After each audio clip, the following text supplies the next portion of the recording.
বুধবাৰে জনাই মহকুমাৰ কৃষি বিষয়া কাৰ্যালয়ত উত্তপ্ত পৰিস্থিতিৰ সৃষ্টি হয়। আলুৰ বীজ বিচাৰি আহি কৃষকে ঘেৰাও কৰিলে কাৰ্যালয়টো।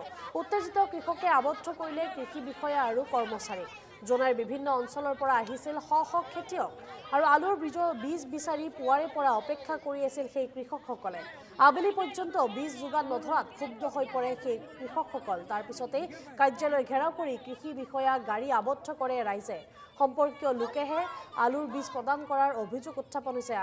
সম্পৰ্কীয় লোককহে সেই আলুৰ বীজ প্ৰদান কৰা বুলি একাংশ খেতিয়কে এই অভিযোগ উত্থাপন কৰে আৰু এই ঘটনাক কেন্দ্ৰ কৰি পৰিস্থিতি উত্তপ্ত হৈ পৰা দেখিবলৈ পোৱা গ'ল।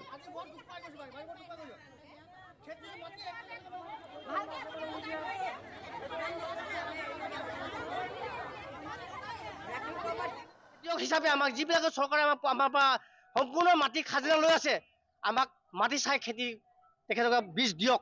আৰু ক'ব বিচাৰিছোঁ, প্ৰত্যেক যে আলু দিয়ে, লচুন দিয়ে, বাদাম দিয়ে, তেখেতে বাদাম খেতি কৰে নেকি? ঘৰৰ ভিতৰত ভাজি ভাজি খাই থাকে।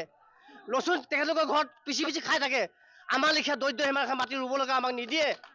আৰু বাদাম, তাৰপৰা কি দালি তেখেতলোকৰ ঘৰত বইল কৰি খাই আছে। আমি লোহিজান গাঁৱৰ পৰা আহিছোঁ, নলনীপাৰৰ পৰা আহিছে, ভলুকাগুৰিৰ পৰা আহিছে, কেকেৰৰ পৰা আহিছে, মিলন তীৰ্থৰ পৰা আহিছে, গোবিন্দপুৰৰ পৰা আহিছে। আমি বহুতখিনি মানে আমি বানপীড়িত ৰাইজ হিচাপে মই ক'ব বিচাৰিছোঁ যে আমাৰ যিবিলাক মাটি আছে, আমাৰ লিখীয়া বানপীড়িত ৰাইজক নিদিয়ে। যিবিলাক মটৰ দিছে তেখেতলোক ঘৰত ভাজি ভাজি খাইছে। আমাৰ যিবিলাক মাটি আছে আমাক খেতি কৰিব